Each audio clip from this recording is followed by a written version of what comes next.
Coming up next on News Depth, university students are protesting over the crisis in Gaza. A former Kent State student reflects on the 1970 historical event. We learn about college life. And we hear some backstage stories about Playhouse Square. News Depth is now.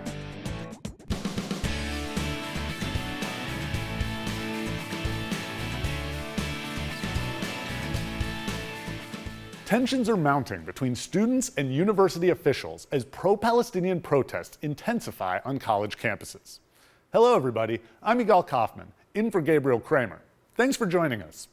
Intensifying protests on college campuses over the crisis in Gaza are testing university administrators and police.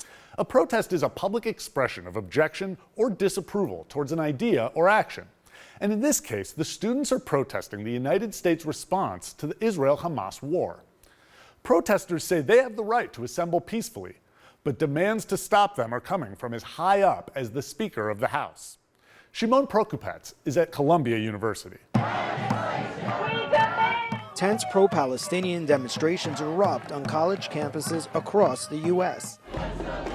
The escalation follows a week-long protest at Columbia University, where demonstrators set up large encampments. Emotions are high as University President Manoush Shafiq extended a deadline for negotiations, 48 hours with student organizers, over dismantling the encampment. Pro-Palestinian demonstrators demanding Columbia cut all financial ties with Israel. Our plan is to be here until the university divests, discloses, and provides amnesty for all. Adding pressure to the situation, House Speaker Mike Johnson visited campus on Wednesday, meeting with Jewish students and calling on the university president to resign. I am here today joining my colleagues and calling on President Shafiq to resign if she cannot immediately bring order to this chaos. Columbia University recently shifted to hybrid classes due to safety concerns, now allowing the option to attend class and take final exams remotely through the end of the semester. Thank you, Shimon.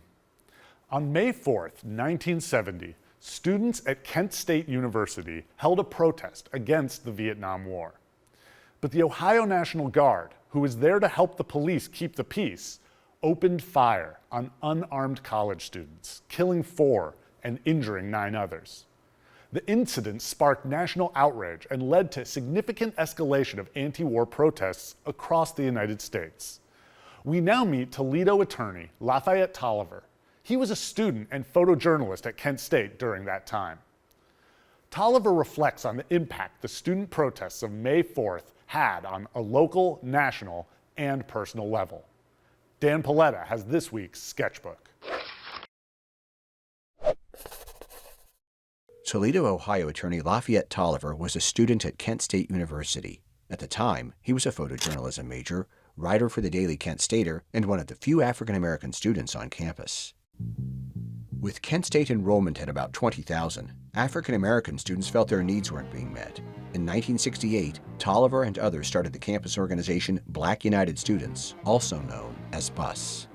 They were seeking greater representation for faculty and for students on campus, and also within 3 realms, academic, social, and cultural. Issues were of primary concern to them. There were very few black faculty on campus. Tolliver played a key role in BUS activities. He wrote a column called Basic Black about college life that appeared in the Daily Kent Stater newspaper. As a photojournalist, he had unfiltered access to BUS, other student organizations, and everyday life on Kent's campus. You know, Mr. Tolliver was amazing because he always had a camera around his neck. And so, you know, he's got pictures from all kinds of events on campus. That was, I think, after we occupied the administration building, because it really was, I guess, emblematic of what we were trying to show, is that we're here, we're a force to be reckoned with, you know, and you should, you know, accord us fairness. BUS-sponsored rallies were peaceful and nonviolent. They also lent support to other causes, including groups that wanted to end the Vietnam War. They were consistently supportive of anti-war protests because in many ways it was black students and black people that were affected disproportionately. Black males were unduly drafted in higher numbers from certain zip codes than white people. So that was an issue there. Leading up to May 4th, members of Black United Students cautioned demonstrators about the danger of the National Guard being on campus. On that fateful day, Tolliver left his dorm for class without his camera. There's no reason why I didn't have the camera with me. I can't say any other time, that was my right arm, was my camera. After class, just after noon, Tolliver went to the rally that he'd warned others about attending. He witnessed the moment the National Guard opened fire, leaving 4 dead and 9 students injured. The events of that day left Tolliver numb. Today, he defends those who can't defend themselves. The area I got into was civil rights law. I majored mostly in civil rights here in Toledo because there was so much inequity going on. And very few attorneys are doing civil rights work in Toledo. And but I do it because of the sense of dedication I have to the movement. They had a very powerful voice and they affected real change on this campus. Because, you know, today we've got about, I think, 13% representation in terms of African American students. And I look at that as a direct outcome of the work that these Black students did when they only had 500. Thank you, Dan. Students all over the country are preparing to start a new chapter of their lives. Some students, like our intern, Alexandra, are about to graduate college, and others are just getting started on their college careers. Allie, a Wisconsin teenager who got a perfect score on the ACT, just got accepted into MIT's prestigious Women in Technology program. She's one of only 20 participants selected nationwide.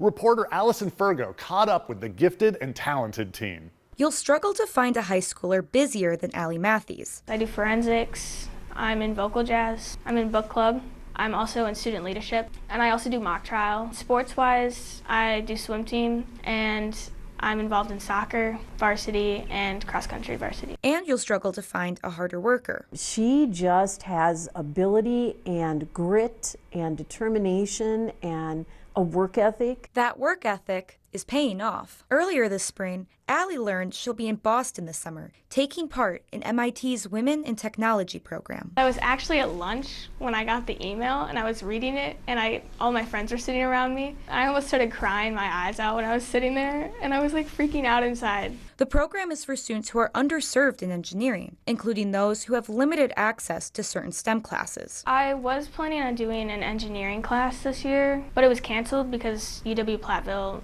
didn't have enough funding for the class. Allie is one of just 20 students accepted into this year's program. Well, Allie's the real deal. Despite her academic prowess, Allie's teachers say her heart is as impressive as her brain. If every student in class was like Allie, it would be certainly the dream teaching job. She's kind and generous. I think she's just someone for the younger kids to look up to. Allie hopes her successes inspire other students like her to chase their dreams. You could do big things even though you come from such a small place, if you really put your heart and mind after it. Thank you for that story, Allison. Okay, I think Newshound mentioned he had another story about a pupil heading off to college. Pupil is just another word for student. Take it away, Newshound.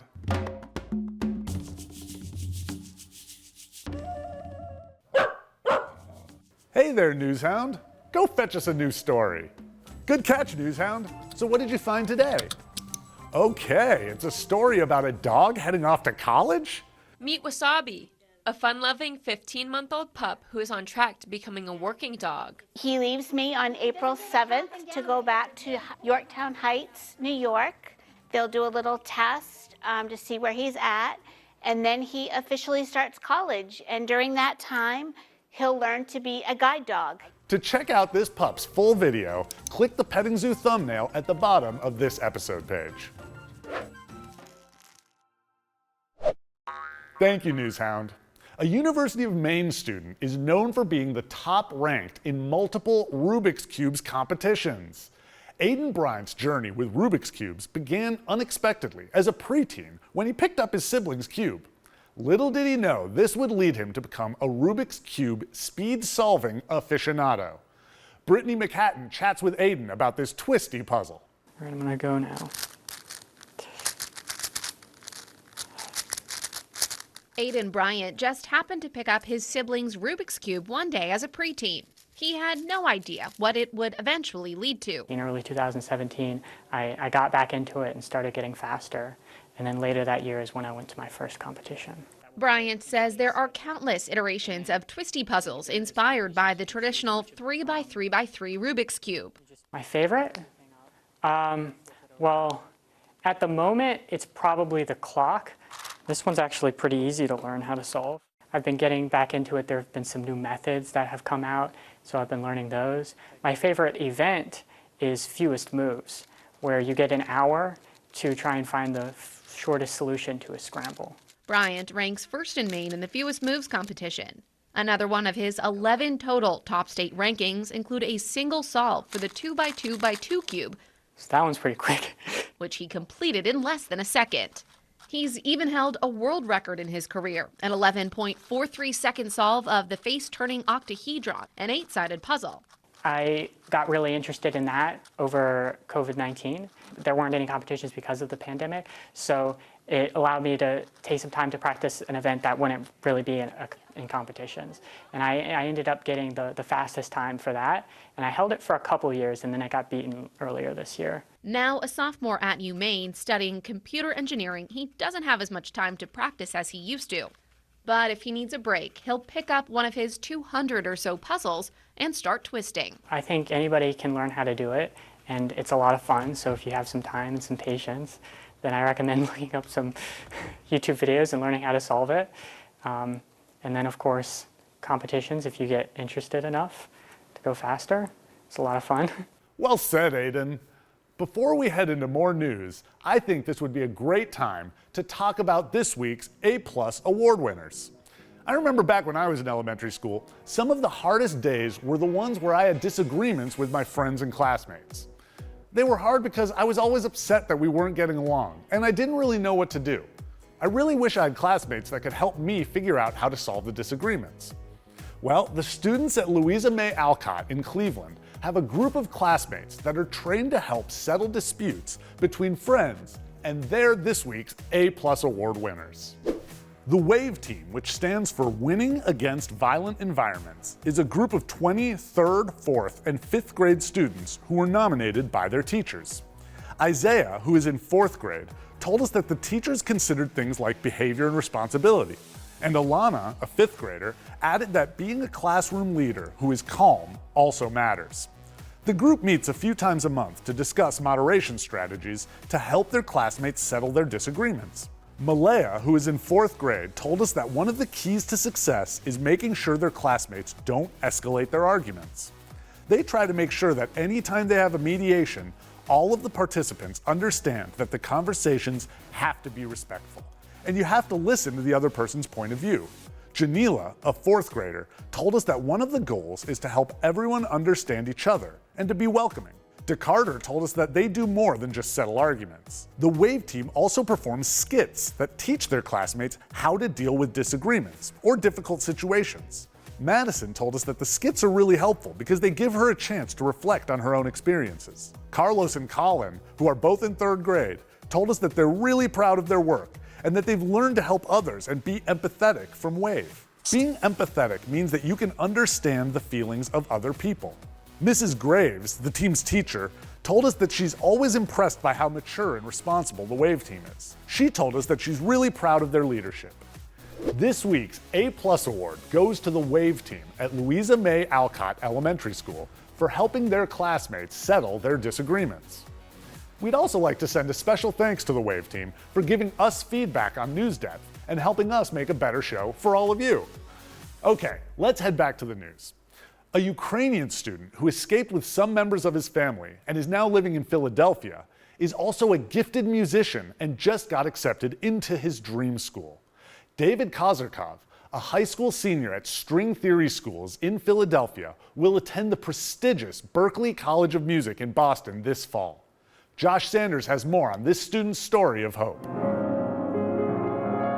For as long as he can remember, high school senior David Korzakov has dreamed of using music to make the world a better place. I want to make people feel what I'm feeling inside. Yeah. Use music to do and that. Use music to do that, yeah. But 2 years ago, the sounds of war changed his life forever. My father said I need to choose. I need to take my back or I need to take my keylock. With just his keyboard and the clothes on his back, David traveled all the way to Philadelphia with his mom and sister to further his education at string theory schools in Center City. But he longed for what he left behind. While he's made new friends, his best friend is still fighting in the war. My father in Ukraine, he's a military chaplain. Still in Ukraine? Yes, still in Ukraine. Fighting in the war? Yep. What does he mean to you? He's my best friend. He's my number one. I speak with him every day. And now his number one has a reason to celebrate with his son, because David just got into the school of his dreams. I watch internet and I just watch the school and says, wow, I know the school. And I try to apply and I get in. This fall, he will be attending the Berklee College of Music in Boston. That's mean a lot. That's a lot of hard work, what I do. My family, my parents be proud of me. His dream now a reality, and a chance to use his music to make the world a better place. Really important, what do you do in your life? What do you do for people? Thank you, Josh. From music, we are now turning to theater, a different form of performing arts. No need to head to Broadway to see a great performance. Ohio is home to one of the largest theater districts in the nation. Cleveland's Playhouse Square stands as the largest performing arts center in the United States outside of New York City. With 9 lavish theaters hosting top Broadway shows, over 1 million guests flock to the district annually for 1,000 performances. In this week's No Ohio, Mary gives us a backstage look at the history of Playhouse Square.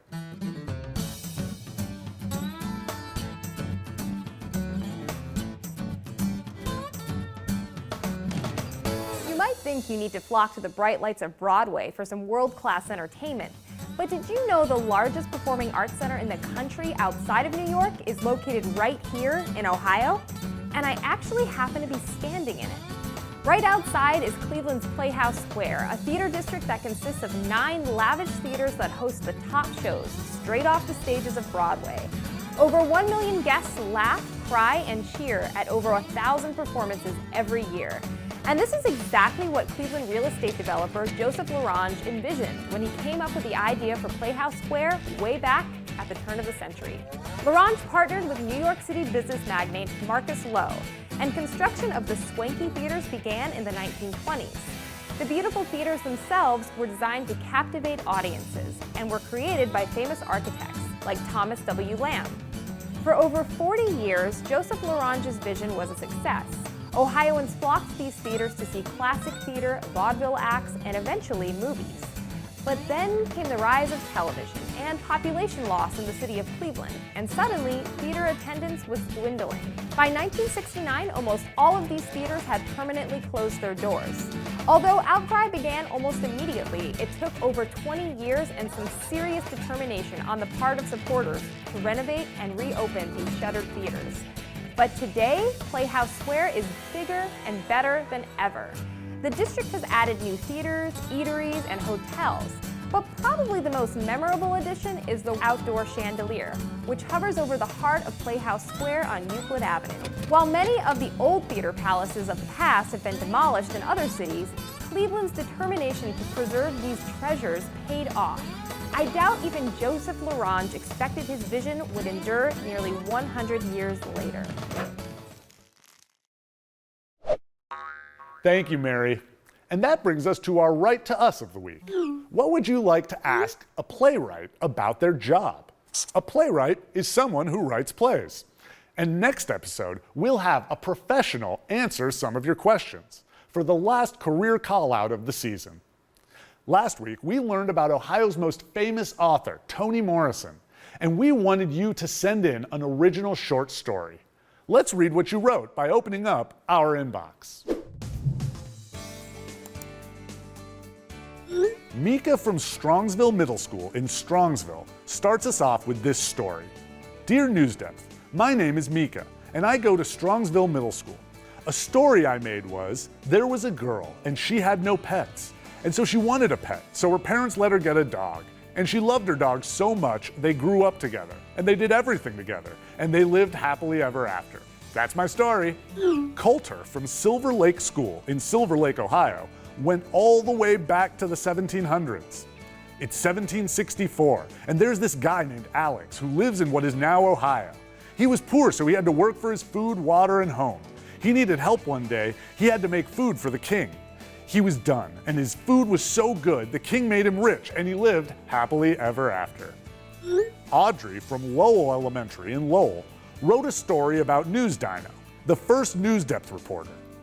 Once upon a time, there was an old dinosaur named Marcus. Marcus wanted to grow up to be a news dino. He loved telling stories about active day events. But no TVs existed in the time of the dinos. Marcus's mom wanted to help him, but she couldn't. Till one day, a caveman came up on them. He said, "Don't eat me, I'll help you become News Dino." "Really?" he asked. "Yeah, you can write letters on rocks with other rocks and sell them." So in the end, he became a News Dino. Lily from Independence Primary School in Independence wrote a story about a very exciting basketball game. Once upon a time, it was a beautiful day in NYC and at a school in 3rd grade. A girl named Avery was playing basketball with all the boys playing. They drafted her last, but she didn't care. When there was 5 minutes left in the game, the score was 50-37. Avery's team thought they could never win, but Avery knew that they had a shot.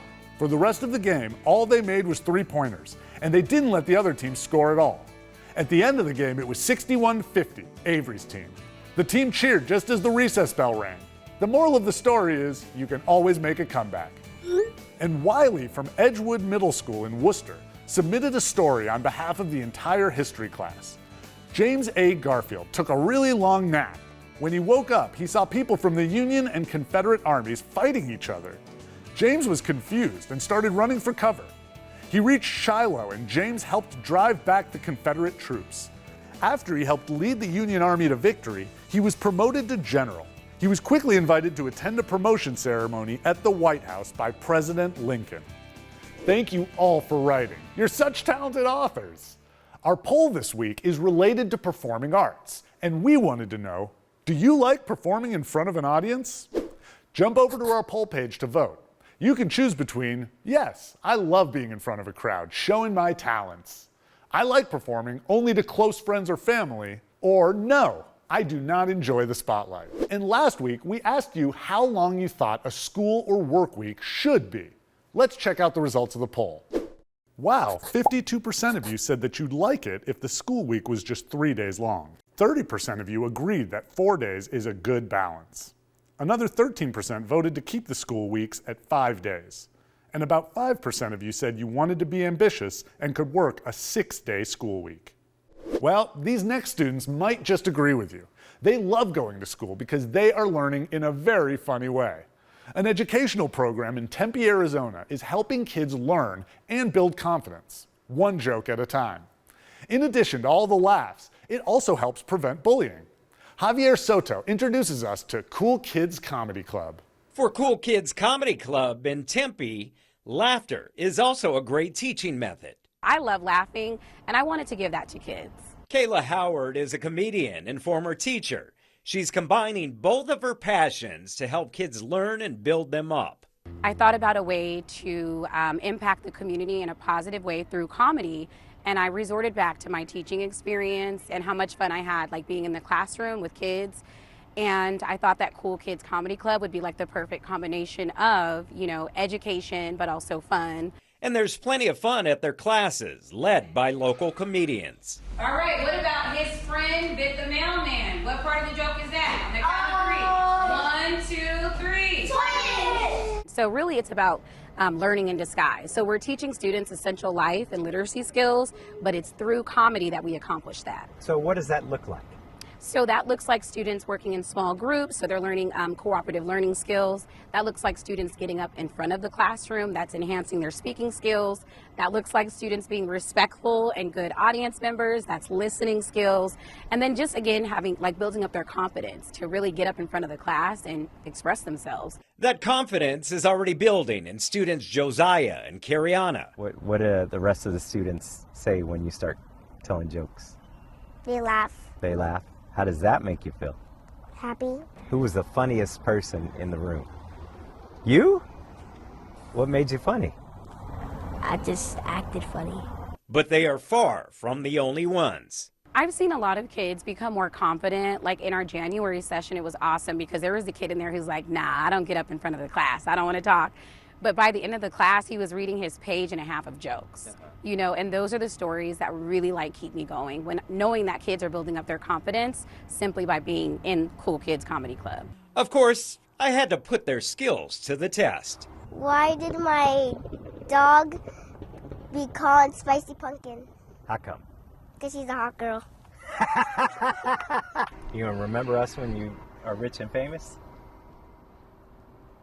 No. Thank you, Javier. Unfortunately, that is all the time we have for today. But you can keep the conversation going, and there are plenty of ways for you to stay in touch with us. You can write to us. We're at 1375 Euclid Avenue, Cleveland, Ohio, and our zip code here is 44115. Or you can send us an email at newsdepth@ideastream.org. Plus, you can catch all of our segments on YouTube. Hit subscribe if you're old enough so you don't miss out on any of our new videos. Thanks for joining us. I'm Yigal Kaufman, and we'll see you right back here next week.